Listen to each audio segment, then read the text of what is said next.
नमो अरिहन्ताणं नमो सेत्थाणं नमो आयर्याणं नमो वज्रायाणं नमो लोये सविसाहुणम्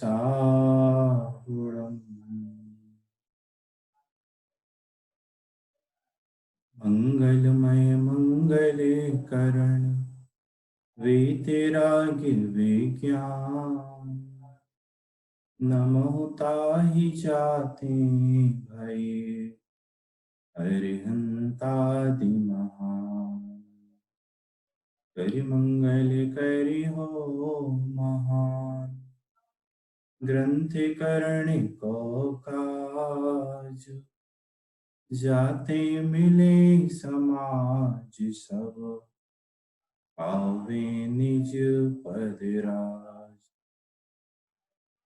जय पंच परमेश्वरी भगवंतों की जय। तत्व ज्ञान पाठमाला भाग 1 की यह क्लास है।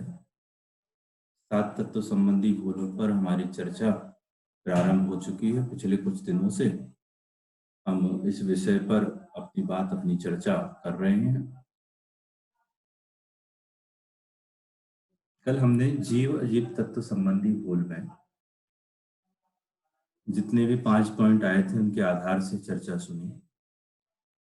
यहाँ इस पाठ में जो भी चर्चा आ रही है वह हमारे अभिप्राय की मुख्यता से, कि जो अभिप्राय में भूल हमारे रह जाती है। जब हम पाठ पढ़ते हैं तब थर्ड पर्सन को मुख्य करके ये बातें कहते हैं कि वह ऐसा करता है, वह ऐसा करता था, उसकी ये मान्यता गलत है। तो हमारी भी ये मान्यता गलत है कि वो ऐसा करता था, वो ऐसा करता है, वो ऐसा करता रहेगा। वास्तव में ये भूल जो चल रही हैं ये हमारी और आपकी भूलें हैं, क्योंकि हम और आप सभी जैन संस्कारों के वश सामान्य स्वरूप 7 तत्वों का जानते हैं।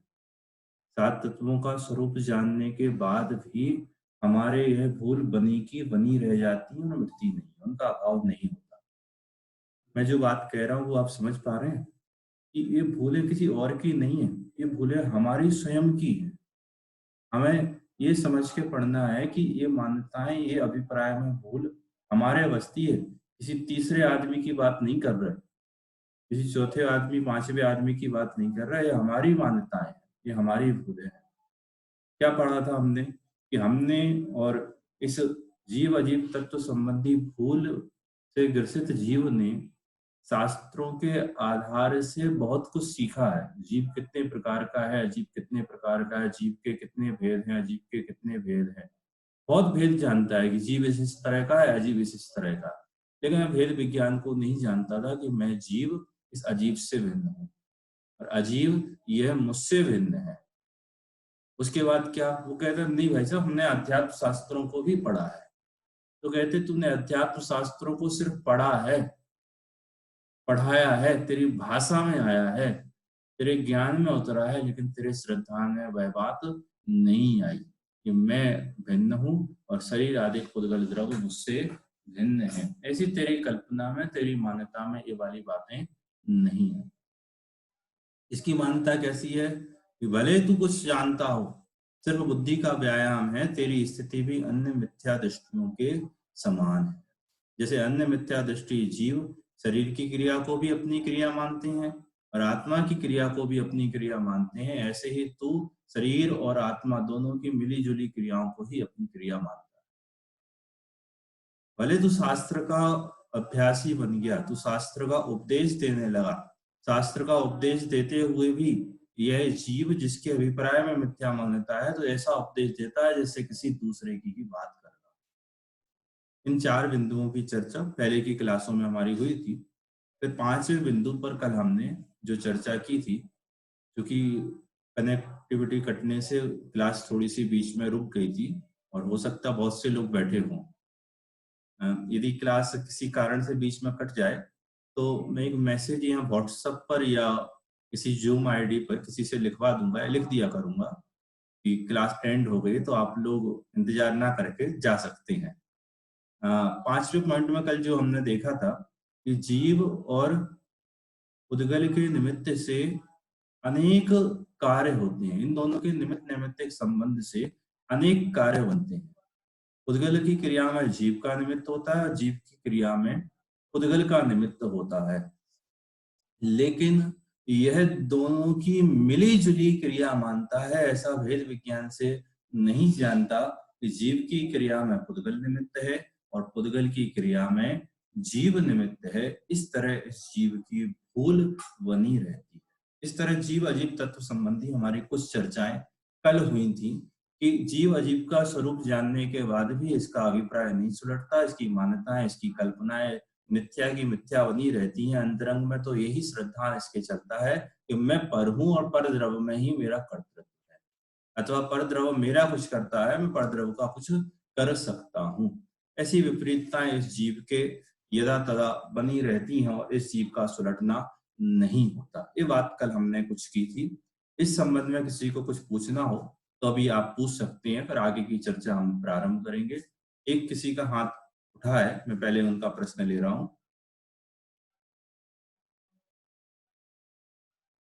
हाँ जी, बोलिए। नाम आपका नहीं आ रहा स्क्रीन पर।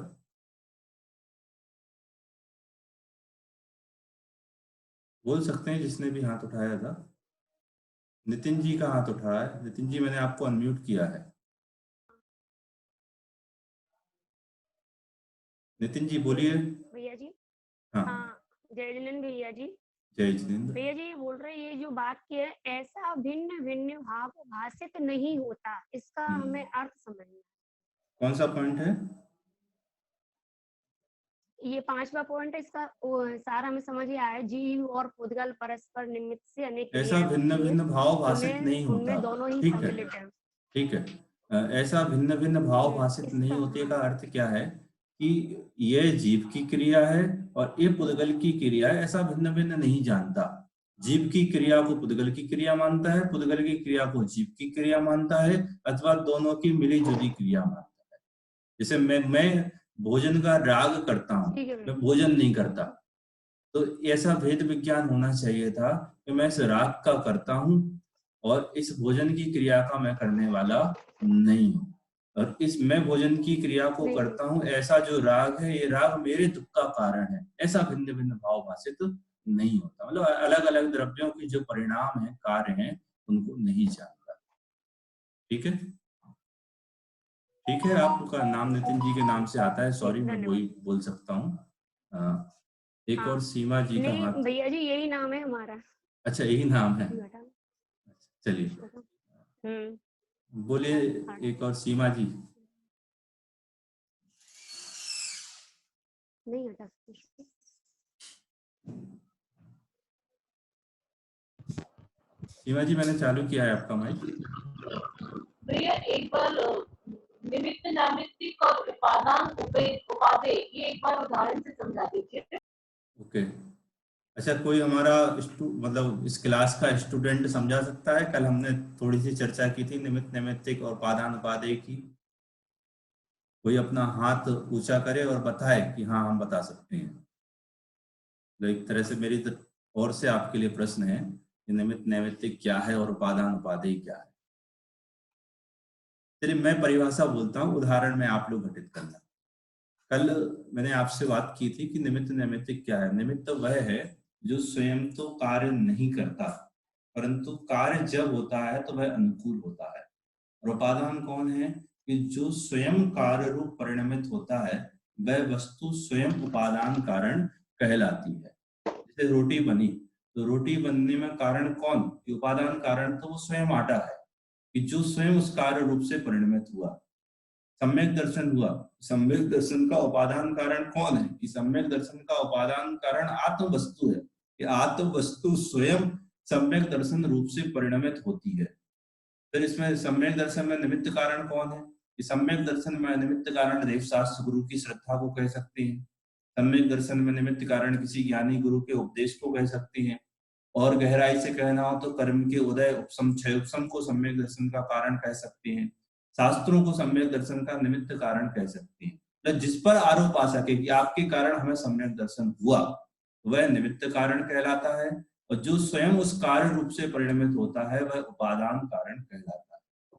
और जो कार्य हुआ, कार्य क्या हुआ, ये सम्यक दर्शन का कार्य हुआ। ये जो सम्यक दर्शन का कार्य हुआ, यह जब हम ये कहते हैं कि आत्मा ने किया तो उसको उपादेय कहते हैं। और जब ये कहते हैं कि निमित्त ने किया, भगवान के कारण से हुआ, कर्म के उदय उपशम से हुआ, तो उसे नैमित्तिक कारण कहते हैं। जैसे एक कार्य हुआ, समझ लो कि किसी विद्यार्थी ने कुछ सीखा, किसी विद्यार्थी ने, समझ लो आपने ही निमित्त नैमित्तिक उपादान उपादेय की परिभाषाएं सीखी, तो आपके ज्ञान में यह परिमार्जित हुआ कि निमित्त किसे कहते हैं और नैमित्तिक किसे कहते हैं। तो जो आपके ज्ञान का परिणमन रूप कार्य हुआ, तो इस कार्य का उपादान कारण कौन, स्वयं आपका ज्ञान, जिसने ये जाना। निमित्त कारण कौन, मैं। और नैमित्तिक कौन, जब ये कहते हैं कि मुझसे आपने ये सीखा, तो उसी आपके सीखने को क्या कहेंगे, नैमित्तिक कहेंगे। और जब ये कहते हैं कि आप स्वयं से सीखे, उसी आपके सीखने को उपादेय कहते हैं। कल जो उदाहरण लिया था वह क्या उदाहरण था, मिट्टी का घड़ा, याद है आपको, मिट्टी का घड़ा। तो जो घड़ा बना वो कार्य हुआ, हाँ भैया। तो उस घड़े कार्य को क्या कहेंगे हम, मिट्टी को कहेंगे उपादान। मिट्टी को क्या कहेंगे, बोलिए सीमा जी, आपका माइक चालू है। उपादान। हाँ, उसको मिट्टी को क्या कहेंगे, उपादान। और कुम्हार को निमित्त। निमित्त। कुम्हार ने बनाया तो घड़े को क्या कहेंगे, नैमित्तिक। और मिट्टी ने बनाया तो क्या कहेंगे, नैमित्त या उपादेय। उपादेय, उपादेय। ठीक है, ख्याल में आया आपके। हाँ जी, चलिए मेरा एक प्रश्न है। जी भैया। ये कुंडल बना, कुंडल का हार बना, सोने का हार, ठीक है। तो जो सोने के हार का कार्य हुआ, इस सोने के हार के कार्य का उपादान कारण कौन है, बोलिए। सोने के हार के कार्य का उपादान कारण कौन है। गीता जी ने अंगूठा दिखाया, कुछ बता रहे हैं कि सिर्फ अच्छा है ये बता रहे हैं, बोलिए सीमा जी। किसी का माइक चालू है ना अभी, ऊपर हाथ खड़ा किया है सरला पाटनी जी, बोलिए सरला जी।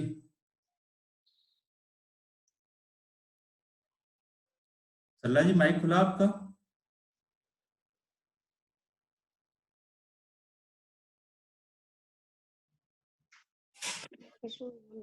आप खुला। बोलिए सरला जी। हाँ हाँ जी, सोना है वो उपादान है, बहुत सुंदर। और जो कुंडल बना वो उपादेय है। और जब हम सुनार की तरफ से बात करेंगे तो सुनार निमित्त है, और जो कुंडल या हार बना वो नैमित्तिक है। बहुत बढ़िया। अच्छा एक प्रश्न और है, शिकंजी बनाई, शिकंजी तो समझते हैं ना, या समझ लो जलजीरा बना, नींबू का शिकंजी कहते हैं हमारे यहाँ। तो शिकंजी बनी, तो शिकंजी में उपादान कौन है, उपादेय कौन है, निमित्त कौन है और नैमित्तिक कौन है, और कोई, और किसी का हाथ। वर्षा जी, बोलिए वर्षा जी। भैया पानी उपादान होगा इसमें।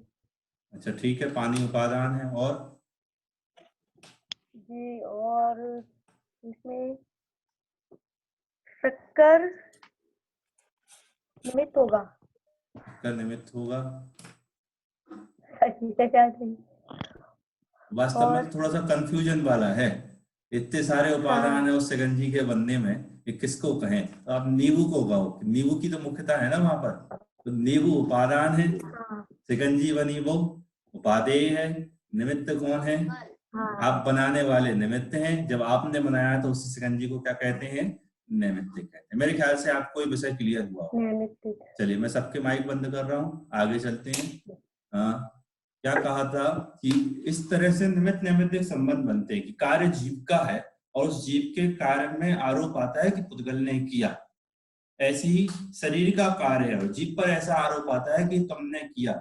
आरोप आता है, जीव करता नहीं, समझना ये है क्या, ऐसा आरोप आता है कि तुमने किया, लेकिन किया नहीं है। जीव का कार्य स्वतंत्र है और पुद्गल का कार्य स्वतंत्र है। ये तो मैं शरीरता घटित कर रहा हूँ। यदि आप परिणामों के ऊपर जाओ तो मोह राग द्वेष परिणामों को जीव स्वतंत्र करता है, कर्म हमारे को विकार नहीं कराता। क्या कर्म क्या नहीं कराता? ये हमको, जैसे कुछ लोग होते हैं ना, ऐसे हमको बहुत समझने की कोशिश करते हैं, समझ में आता ही नहीं है, परेशान है समझ समझ के, तब भी समझ में नहीं आता। हमारे तो कर्म का बहुत उदय है, हमारे ज्ञानावर्णी कर्म का क्षयोपम है ही नहीं, आप कितने ही समझा लो तो हमें समझ में नहीं आया। और जब तक मोहिनी का उदय है तब तक सम्यक दर्शन तो बहुत दूर रहा, सम्यक दर्शन नहीं हो सकता क्योंकि कर्म का उदय है। ऐसा भूल है, कर्म का उदय वह पुद्गल का कार्य है, वह जीव में जोर जबरदस्ती नहीं करता, नहीं कर सकता। समझ में आ रहा? कर्म का उदय, कर्म का बंधना, ये सब किसका कार्य है? पुद्गल द्रव्य का कार्य, जीव द्रव्य का कार्य नहीं है। वो स्वतंत्र अपनी योग्यता से कर्म बनते हैं और स्वतंत्र अपनी योग्यता से कर्म खिर जाते हैं। ऐसे जीव भी स्वतंत्र अपनी योग्यता से मोह राग द्वेष करता है और स्वतंत्र अपनी योग्यता से ही मोह राग द्वेष का अभाव करता है। लेकिन जीव मोह राग द्वेष करता है, उस मोह राग द्वेष के निमित्त से कर्म बंधते हैं, और जब कर्म का उदय आता है तो जीव विकार करता है। ऐसा निमित्त नैमित्तिक संबंध से कहा जाता है। जब जीव विकार करता है तब कर्म बनता है, जीव के विकार करने से कर्म बनता है ऐसा नहीं है। जीव जब विकार करता है उसका निमित्त पाकर कर्म बनता है। बात समझ में आ रही है क्या? कर्म का कार्य स्वतंत्र है क्योंकि अन्य द्रव्य का कार्य है ना, पुद्गल द्रव्य का कार्य है। कर्म किससे बना?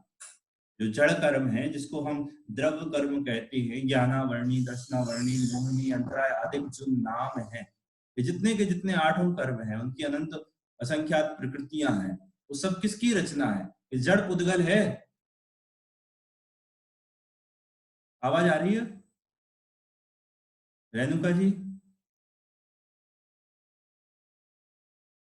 मैं वर्षा किसी से पूछता हूँ आवाज का। दीपाली जी आप बताएं मुझे, मेरी आवाज आ रही है कि यहाँ इंटरनेट कनेक्ट? ओके ठीक है, ठीक ठीक ठीक। हाँ चलिए, मैं अभी प्रश्न बाद में लेता हूँ, पहले मैं पूरा विषय आपको बता दूं। क्या कह रहा था मैं? कर्म अलग द्रव्य है और जीव अलग द्रव्य है। कर्म का कार्य अलग होता है, जीव का कार्य अलग होता है, लेकिन इन दोनों में ऐसा निमित्त नैमित्तिक संबंध है कि जीव विकार करता है, उस विकार के निमित्त से कर्म बनते हैं। कर्म का उदय आता है, उस उदय के निमित्त से जीव विकार करता है। जीव जबरदस्ती कर्म नहीं मानता और कर्म जबरदस्ती विकार नहीं करता। इन दोनों का ऐसा ही निमित्त नैमित्तिक संबंध बनता है, इसके निमित्त से वो बनता है, इसके निमित्त से इसके ऐसे परिणाम होते हैं, लेकिन कोई किसी को जबरदस्ती नहीं कराता। जीव अपनी स्वतंत्र योग्यता से विकार करता है। जब जीव अपनी स्वतंत्र योग्यता से विकार करता है तो जीव स्वयं अपनी स्वतंत्र योग्यता से विकार का अभाव कर सकता है। ये पता बहुत लाभ की बात है, आनंद की बात है कि मैं विकार करने में स्वतंत्र हूं, इसका मतलब मैं विकार का अभाव करने में भी स्वतंत्र हूं। यदि कोई हमें जबरदस्ती विकार कराए ना तो हमारे विकार का अभाव उसके अधीन हो जाए। नहीं आई बात समझ में? क्या मैं जो कहा आपके समझ में आया गीता जी? हाँ, मैं प्रश्न बाद में लूंगा, केवल आप कुछ बोलेंगे तो मुझे समझ में आ जाएगा कि हाँ आपने कुछ बोला है। आपका माइक म्यूट करता हूँ, कुछ बोल रहे हैं, बोलिए। आपकी आवाज कट कट के ब्रेक हो के आ रही है आवाज। अच्छा, और अभी ठीक आ रही है? अभी ठीक आ रही है। मतलब वो विषय जो मैंने बोला वो आप तक नहीं पहुंचा पूरा? नहीं पहुंचा, वो ब्रेक हो के पूरा क्लियर नहीं आ रहा, आवाज कट रही है। अभी ठीक है? हाँ अभी ठीक है। ओके। अच्छा, कोई मुझे मैसेज करके बता दिया करें यदि बीच में डिस्टर्ब हो तो, जहाँ कनेक्टिविटी अच्छी होगी तो वहां बैठ के कोशिश करेंगे सुधारने की नेटवर्क। अब बताओ, ये जो नेटवर्क प्रॉब्लम करती है ये किस द्रव्य का कार्य है? हाँ, ये पुद्गल द्रव्य का स्वतंत्र परिणाम है, उसमें हमारी नहीं चलनी, हमारे विकल्प की नहीं चलनी, और हम चलाने जाए तो दुखी होंगे और कुछ नहीं होंगे। चलिए, निमित्त नैमित्तिक संबंध की हमारी बात हुई। तो प्रत्येक द्रव अपना स्वतंत्र अपनी योग्यता से, अपनी उपादान की सामर्थ्य से कार्य करता है, उसमें कोई भी जबरदस्ती नहीं करता। यदि हम या कोई द्रव जबरदस्ती करे तो विश्व की व्यवस्था नहीं बन सकती, लेकिन हम जबरदस्ती करने का विकल्प करते हैं, हम कराना चाहते हैं, इसलिए हर समय और प्रति समय सिर्फ और सिर्फ दुखी होते हैं, दुख के अलावा कुछ नहीं।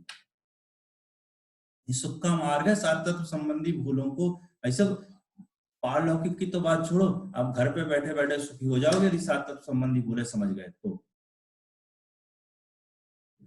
हम अभी अभी बैठे बैठे सुखी हो जाएंगे यदि सात तत्व संबंधी भूल हमारे ख्याल में आ गई तो। कभी कभार तो ये लगता है वास्तव में हमें सुखी होना ही नहीं है। एक कविता ऐसी ही लिखी थी, उसमें एक विचार किया, हम क्या सुखी होना चाहते हैं? एक किसी से पूछा तुम्हें मोक्ष जाना है, तो वो बोलता है मोक्ष जाके करेंगे क्या? कुछ नहीं करना, बैठे रहना। तो बोला बैठे रहेंगे तो फिर मजा कैसे आएगा, टाइम कैसे कटेगा हमारा? हमें लगता है कि हम कुछ करेंगे तो ही हम सुखी होंगे। ऐसा हम जानते हैं जानना मेरा कार्य है, और जानने के साथ ही सुख है, उस सुख की ही खबर नहीं है। हम सुखी होना चाहते ही नहीं है। वास्तविकता और सच्चाई तो ये है। चलिए, जीव अजीव तत्व संबंधी भूल हमारी हुई। हमने अभिप्राय की भूल के संबंध में जाना, यह जीव किस किस प्रकार से दुखी होता है और दुख के अभाव के लिए प्रयासरत नहीं होता। अब आगे आश्रव तत्व संबंधी भूल प्रारंभ होगी। उसके पहले यदि किसी का कोई प्रश्न हो तो आप हाथ उठाकर पूछ सकते हैं। जीव अजीव तत्व संबंधी भूल में किसी का कोई प्रश्न हो तो आप हाथ उठाकर पूछ सकते हैं। 1 मिनट लेता हूं मैं आपके प्रश्न के लिए। बोलिए।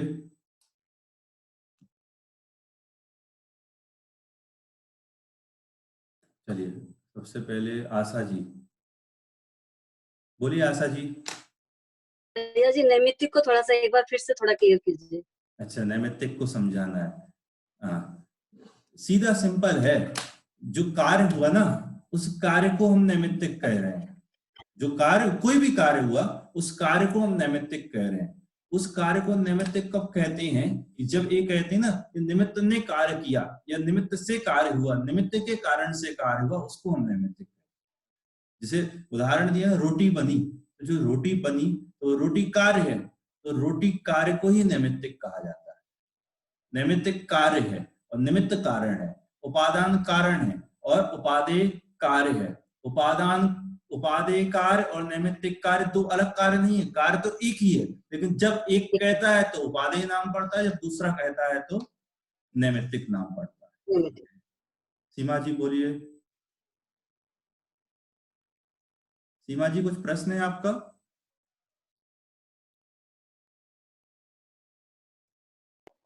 इसका मतलब भैया उपादान उपादेय एक द्रव्य में लगेगा और निमित्त नैमित्तिक 2 द्रव्य में। बहुत सुंदर, सही है, सही है, ऐसा ही। वर्षा जी बोलिए। मैंने नहीं पूछा। नहीं, आपका हाथ उठा है, देखिए उसको फिर नीचे कर तो वो पहले क्वेश्चन पे था, वो अपने सोनी वाला नहीं पूछा था, उस पे था। चलिए कोई नहीं। दीपाली जी, हाँ। ये लोअर हैंड भी होता है, आप उसको कर ले तो आपका हाथ। आवाज क्लियर नहीं आ रही है भैया। हाँ, ये पूछना है, उपादान उपादेय और निमित्त नैमित्तिक, इन चारों के मतलब एक ही है? जैसे निमित्त और उपादान एक ही अर्थ है और नैमित्तिक और उपादेय का एक ही अर्थ है? मुझे कंफ्यूजन हो रही है थोड़ी सी में। नहीं, फिर से आप एक बार बोलना प्रश्न अपना। जैसे निमित्त आपने बताया कि निमित्त कोई कारण है और नैमित्तिक उसका कार्य हुआ। हाँ, और जो निमित्त का अर्थ है वही उपादान का अर्थ है। नहीं, कंफ्यूजन हो गई है मुझे। मैं बताता हूँ, सीधा है। जो स्वयं कार्य रूप परिणमित होता है उस वस्तु को क्या कहते हैं? हम उपादान कारण कहते हैं। आप उदाहरण से समझना। जैसे रोटी बनी, तो रोटी कौन बना? कौन बना रोटी? बोलिए। रोटी आटा बना। आटा बना। आटा क्या है? उपादान। आटा क्या है? आटा उपादान। उपादान। रोटी क्या है? उपादेय। रोटी क्या है? रोटी उपादेय। बोलिए। उपादेय। हाँ, रोटी उपादेय है और आपने बनाई तो आप हैं निमित्त, और जब आपने बनाई ऐसा कहते हैं तो उसी रोटी को क्या कहते हैं? नैमित्त। मतलब उपादान और निमित्त अलग है। उपादान और निमित्त क्या है? अलग है। उपादान का जो कार्य है वह क्या है? उपादेय। और जब आरोप करते हैं कि निमित्त ने किया तो उसी कार्य को क्या कहते हैं? निमित्त। ओके, निमित्त नैमित्तिक, ठीक है। और किसी का कोई प्रश्न है क्या? चलिए आगे चलें। आवाज क्लियर आ रही दीपाली जी अभी? हाँ जी आ रही है, आ रही है भैया। हाँ, अब बहुत सुंदर और अच्छा विषय प्रारंभ होने वाला है। ये किसी का हाथ उठाया, नाम चूंकि आपका नहीं, हाथ उठाया क्या आपने? अच्छा, क्या नाम है आपका? बोलिए। हाँ बोलिए, आपका माइक खोला है मैंने। ये आपका नाम नहीं आ रहा उस पर स्क्रीन पर, आवाज भी नहीं आ रही आपकी।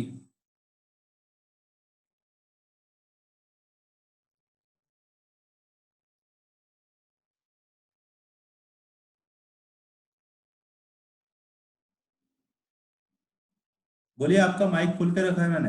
आपका क्या नाम है? 65DA1EF। हाँ हाँ, आपका ही।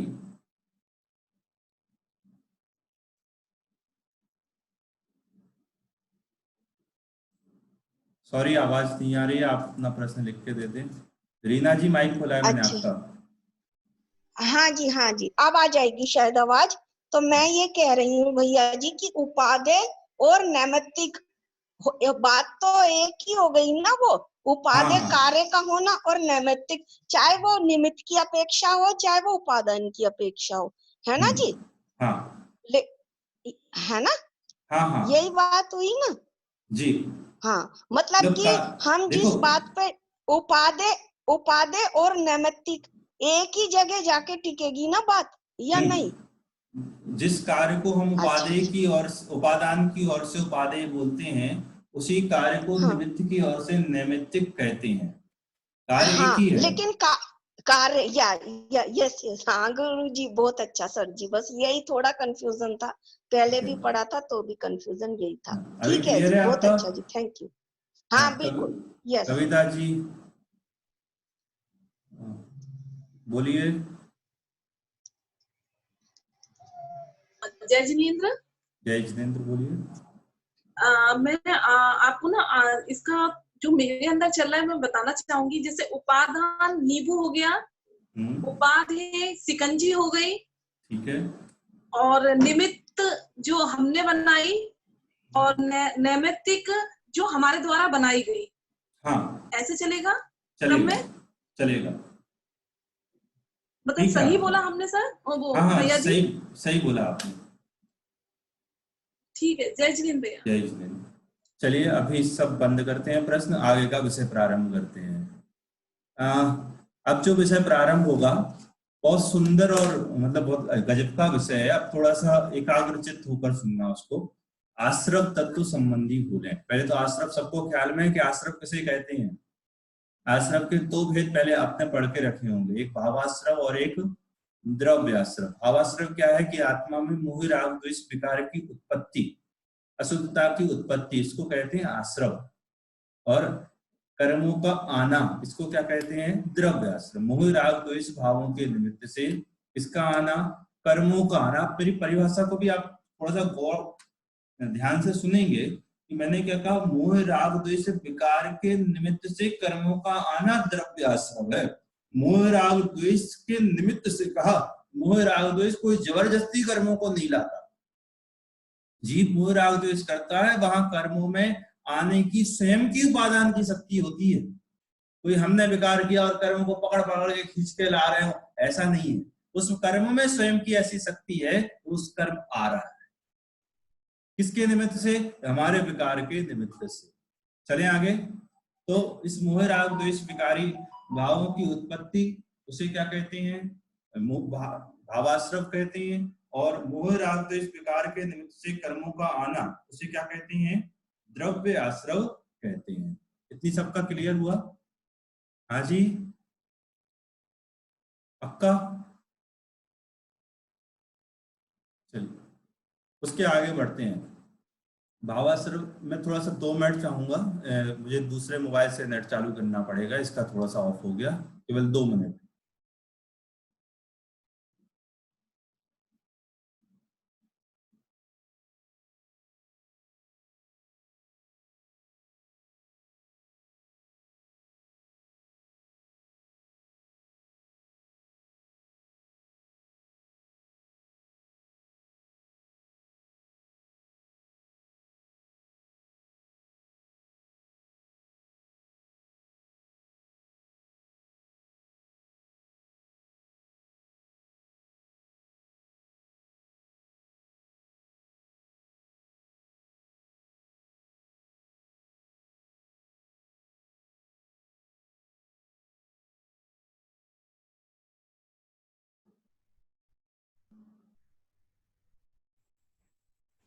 चलिए, आश्रव की बात हमारी चल रही थी।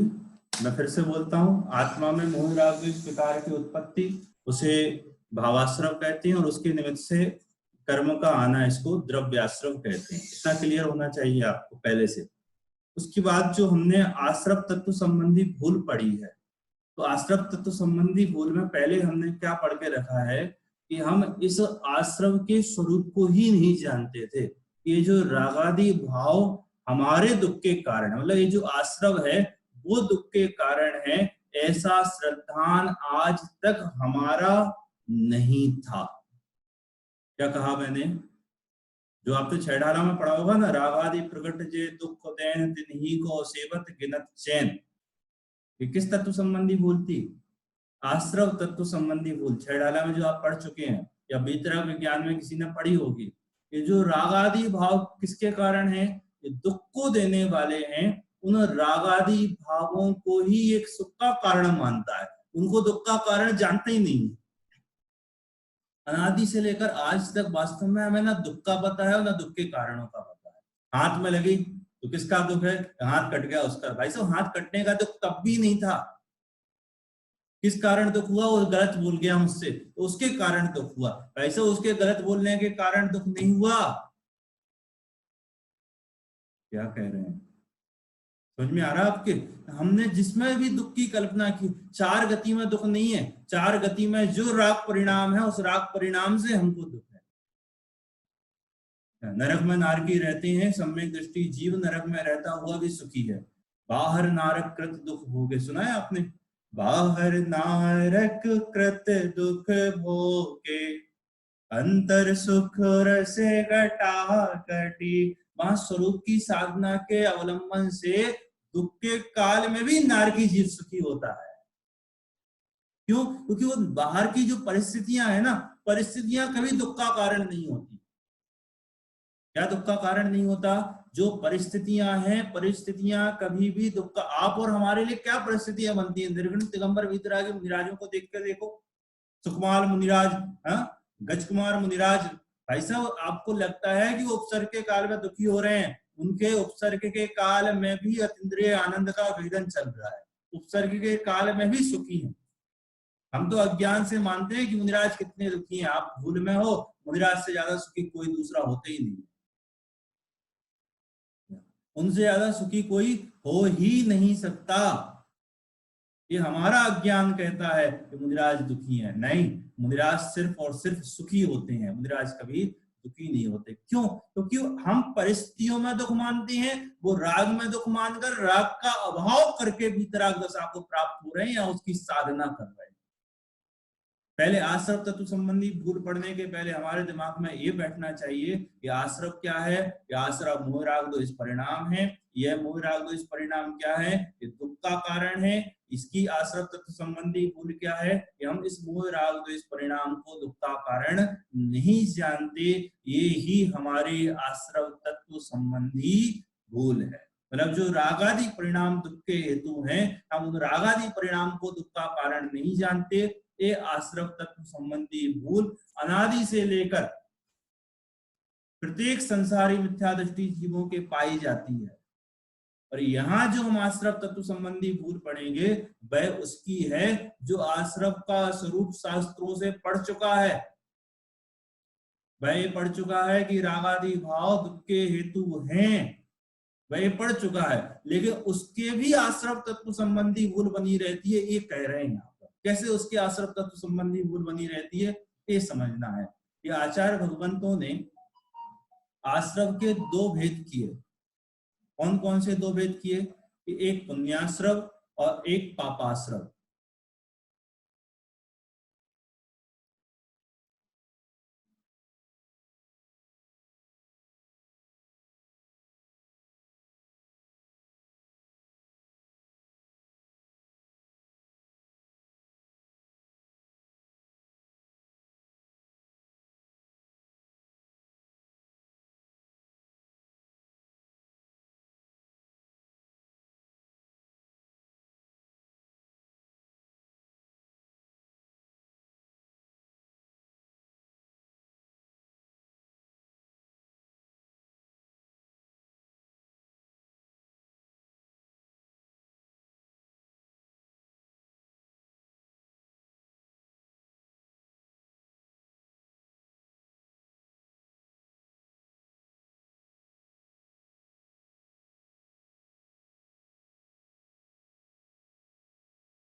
हाँ जी, आवाज आ रही है क्या अभी आपको?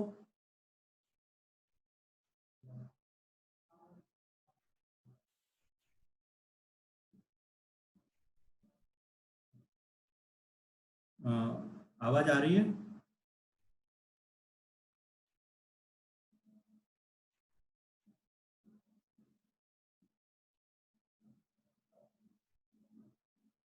ओके, मैं विषय को आगे बढ़ा रहा हूँ। थोड़ा सा नेटवर्क प्रॉब्लम थी, उसके लिए क्षमा चाहूंगा।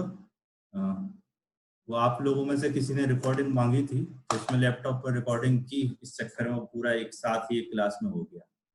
चलिए, मैं जो बात कह रहा था उसको फिर से थोड़ा सा शुरू करता हूँ।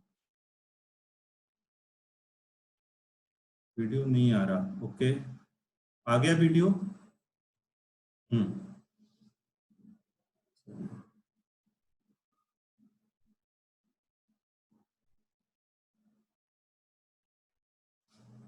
हाँ, क्या कह रहा था? आश्रव तत्व संबंधी भूल। अज्ञानी क्या नहीं जानता था कि जो राग द्वेष परिणाम है, राग द्वेष परिणाम आश्रव है, यही हमारे दुख का कारण है। अब हम और आपने राग को जान लिया, राग के स्वरूप को जान लिया, ये राग है, ये राग दुख का कारण है। उसके बाद भी हमारे आश्रव तत्व संबंधी भूल बनी रहती है। ये चर्चा मैं भी आपके साथ करूंगा। वो कैसे बनी रहती है, सिर्फ उसकी हिंट करके विशेष चर्चा उसकी हम दोपहर की क्लास में प्रारंभ करेंगे। क्या कि आचार्यों ने, भगवंतों ने आश्रव दो प्रकार का कहा है। किसी को ख्याल में आश्रव दो प्रकार का कौन सा है? हाँ, केवल उंगली से बता दो कितने प्रकार का है। 5 उंगली, 3 उंगली, 4 उंगली, 2 उंगली? दो प्रकार का है। बहुत सुंदर। कौन कौन सा? द्रव्याश्रव और भावाश्रव? क्या कुछ और भी? पुण्याश्रव और पापाश्रव। द्रव्याश्रव भावाश्रव भी है, और एक आश्रव है पुण्याश्रव और एक आश्रव है पापाश्रव। पुण्याश्रव क्या है कि जो हमारे 100 परिणाम होते हैं। कल की क्लास आपने शायद विपिन जी की किसी ने सुनी होगी, वहां पर पुण्य परिणाम की बात की थी, पुण्य के उदय की बात की थी, परिणाम और पाप के उदय की बात की थी। तो जो पाप परिणाम है वो पापाश्रव है, और जो पुण्य परिणाम है वह कौन सा आश्रव है? वो पुण्याश्रव है। हमारे अंदर जो दया दान व्रत भक्ति के परिणाम उत्पन्न होते हैं उसे पुण्याश्रव कहते हैं, और जो हिंसा झूठ चोरी कुशील के परिणाम उत्पन्न होते हैं उसे पापाश्रव कहते हैं। और सरल तरीके से समझना हो कि हमें किसी की हेल्प करने के, सहायता करने के भाव उत्पन्न होते हैं वह पुण्याश्रव है, किसी को कष्ट देने के परिणाम होते हैं वह पापाश्रव है, आपको स्वाध्याय करने के परिणाम उत्पन्न होते हैं वह पुण्याश्रव है, और किसी को स्वाध्याय से दूर करने के परिणाम उत्पन्न होते हैं वह पापाश्रव है। और यदि बिल्कुल समराइज करना हो तो कसायों की तीव्रता के साथ होने वाले परिणाम वह पापाश्रव है, और कसायों की मंदता के साथ होने वाले परिणाम वह पुण्याश्रव है। इसने शास्त्र से ऐसा पढ़ा कि पुण्य और पाप ये दो प्रकार के आश्रव हैं, एक पुण्य परिणाम है और एक पाप परिणाम है, लेकिन शास्त्रों से पढ़कर इसने पुण्य आश्रव को भला मान लिया और पाप आश्रव को बुरा मान लिया। ये इसके आश्रव तत्व संबंधी भूल है। क्या दया दान व्रत भक्ति के परिणाम, थोड़ा सा मैं कठिन बोलूंगा, आप बिल्कुल चिंता नहीं करना, जो आप सोचते हैं वैसा ही पहुंचेगा। क्या कह रहे हैं? दया दान व्रत भक्ति के परिणाम, स्वाध्याय के परिणाम, क्लास के परिणाम, किसी की हेल्प करने के परिणाम, और क्या भगवान की पूजन भक्ति के परिणाम। जब हम लोगों को ट्रेनिंग दी जाती थी पढ़ाने की, तो इस तरह की बातें सर्व समाज में नहीं बोलना। जब हम पुण्य पाप की चर्चा कभी भी करते हैं, मतलब एक सामान्य सी बात आप लोगों के साथ कर रहा हूँ, पुण्य पाप की जो भी चर्चा होती है और इसमें जितना भी विवाद विद्वानों के द्वारा या साधर्मियों के द्वारा या समाज के द्वारा होता है, वह सिर्फ और सिर्फ उस विवेचन के संतुलित पहलू के अभाव में, कि विवेचन करता या समझने वाला उसके संतुलित पहलू को विवेचन में नहीं ला पाता, इसलिए विवाद। ये समझ नहीं पाते कि पुण्य पाप में निषेध किसका है और जिसका निषेध है वो किस कारण है। जिनाम न्याय में कभी भी किन्हीं भी क्रियाओं का निषेध नहीं होता, क्रियाओं का निषेध करने के पीछे वो परिणाम पड़ा होता है, और परिणाम के पीछे अभिप्राय कार्य करता है। अभिप्राय के आधार से परिणाम का निर्णय करते हैं, परिणाम के आधार से क्रिया का निर्णय करते हैं, क्रिया के आधार से परिणाम, परिणाम के आधार से अभिप्राय का निर्णय किया जाता है। अभिप्राय दिखता नहीं। अभी क्लास पढ़ते हो किसका क्या अभिप्राय है मैं जान सकता हूँ? नहीं, लेकिन आपकी सिर हिलाते हुए, आपके हंसते हुए चेहरे को देखकर, या मेरे पूछने पर आपका कोई अच्छा कमेंट्स मिले कि हाँ समझ में आया, सिर्फ इस क्रिया के आधार पर ही मैं निर्णय कर सकता हूँ कि आपको अच्छा लग रहा है, लेकिन आपके अंदर में जाकर मुझे पता कैसे चलेगा क्या है। ऐसा अभिप्राय का निर्णय करने का कोई थर्मामीटर पैदा आज तक नहीं हुआ। किसका निर्णय करने के लिए? अभिप्राय का निर्णय करने के लिए, एक दूसरे के अभिप्राय को जानने के लिए तो आज तक कोई थर्मामीटर पैदा नहीं हुआ। तो ये जो इसके अभिप्राय में है, इसके अभिप्राय में क्या है कि जो पुण्य आश्रव है वह धर्म है, वह सुख का कारण है, और पापाश्रव है वो बुरा है, वो दुख का कारण है। ये इसकी भूल है। क्यों भूल है ये समझना है कि चाहे पुण्याश्रव हो चाहे पापाश्रव हो, दोनों ही कसाय रूप हैं। कसाय का अभाव किसी में भी नहीं। पुण्याश्रव में कसाय की मंदता है, कसाय का अभाव नहीं है। पापाश्रव में कसाय की तीव्रता है, कसाय का अभाव नहीं है।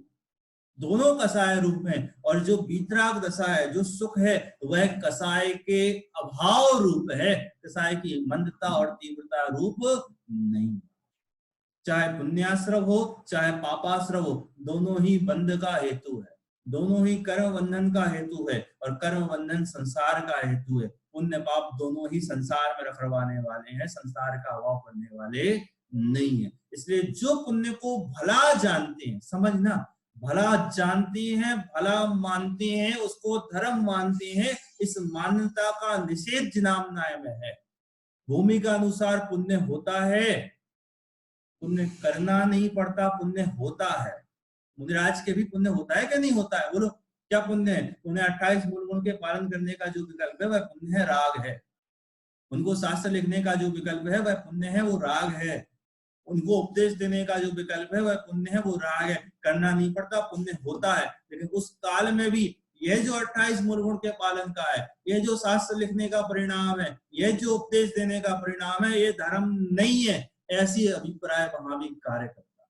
लेकिन अज्ञानी इसको धर्म मानता है, इसलिए इसके धर्म प्रारंभ नहीं होता, संसार ज्यों का त्यों बना रहता है। बात समझ में आ रही है आप लोगों के? हाँ जी या ना जी? हाँ, थोड़ी थोड़ी मूड हिला दो, आज मुझे स्क्रीन पर सब लोग दिख रहे हैं। हाँ चलिए, बात समझ में आई? चलें आगे। मैं कहना क्या चाह रहा था, वो जो सामान्य जीव था वह रागादिक को ही नहीं जानता था। ये रागादिक को तो जानना, लेकिन इसने राग में भेद कर दिया, एक राग अच्छा और एक राग बुरा है। तो आचार्य भगवंत ने ये कहा, टोडामल जी साहब ने ये बात कही, पुण्य पाप अधिकार में आचार्य कुंददेव ने अनेकों बार ये वाली बात कही, पुण्य पाप दोनों ही एक हैं, दोनों ही बंध के कारण। ध्यान रखना, पुण्य और पाप में जब तुलना करेंगे तो पुण्य को अच्छा कहा जाएगा, पाप को बुरा कहा जाएगा। जब संसार और मोक्ष में तुलना करेंगे तो पुण्य पाप दोनों को एक कहा जाएगा, और मोक्ष उस पुण्य पाप से रहित दशा का नाम होता है। इसने पुण्य को धर्म मान लिया, इसकी ये मान्यता गलत है, इसलिए आश्रम तत्व संबंधी भूल में जाता है। इसकी और विस्तार से चर्चा हम दोपहर की क्लास से प्रारंभ करेंगे। अभी की क्लास को हम यहीं पर विराम लेंगे। किसी को यदि कुछ पूछना हो तो आप पूछ सकते हैं, किसी को कुछ पूछना हो तो आप पूछ सकते हैं। हाँ जी, एक हाथ उठाया वर्षा जी का, एक स्वाति जी का, बहुत सारे उठे हैं। मैं धीरे धीरे खोल रहा हूं आपका। बोलिए वर्षा जी, माइक खुला हो आपका तो। स्वाति जी आपका माइक खुल गया होगा, बोलिए स्वाति जी। सीमा जी आपका, हाँ बोलिए। जय जिनेन्द्र। जय जिनेन्द्र, हाँ बोलिए, आवाज आ रही है? भैया आवाज नहीं आ रही है। मेरी नहीं आ रही? अच्छा, क्लास में आ रही थी? आवाज नहीं आ रही भैया जी आपकी। अभी हेलो स्वाति जी आपका माइक खोला है मैंने, आपको आवाज आ रही हो तो आप बोलें।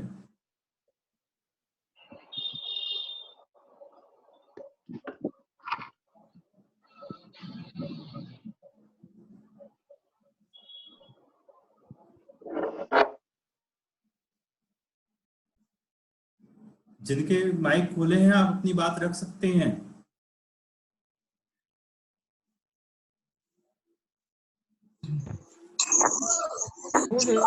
मैं सबके माइक खोल के रखे हैं अभी। एक एक करके आप अपनी बात खुला है।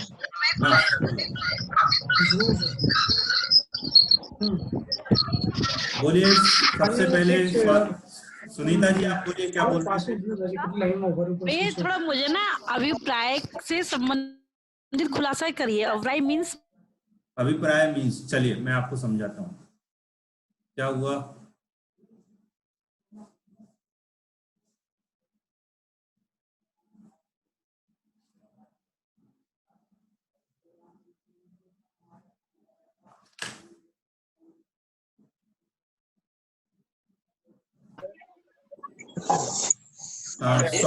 सॉरी, ये मीटिंग 40 मिनट की होती है, इसलिए बीच बीच में वो डिस्टर्ब हो जाती है।